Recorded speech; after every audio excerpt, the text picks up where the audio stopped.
கடந்த சில தினங்களுக்கு முன்பாக திருப்பூர் காங்கேயம் சாலை புதுப்பாளையம் பகுதியில் காவல்துறையினர் அந்த வாகன தணிக்கையில் ஈடுபட்டு வந்தனர்.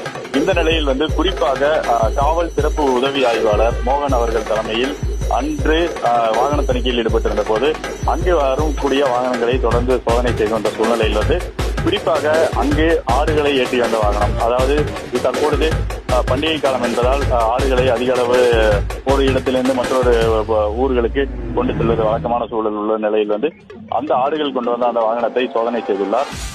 இந்த நிலையில் தொடர்ந்து அவர்களிடம் 200 ரூபாய் பணத்தை பெற்றுள்ள சூழ்நிலையில் அதை அந்த ஆடுகளை விற்பனைக்கு கொண்டு வந்த அந்த நபர்களில் ஒருவர் அந்த வீடியோவை பதிவு செய்த நிலையில் அந்த வீடியோவானது சமூக வலைதளத்தில் பரப்பப்பட்டுள்ளது. இந்த நிலையில் இந்த தகவல் அறிந்த திருப்பூர் மாநகர காவல் ஆணையர் அவர்கள் திரு ராஜேந்திரன் அவர்கள் அவருடைய உத்தரவின் பேரில் அவர் சிறப்பு உதவி ஆய்வாளர் மோகன் அவர்கள் பணியிடை நீக்கம் செய்யப்பட்டுள்ளார்.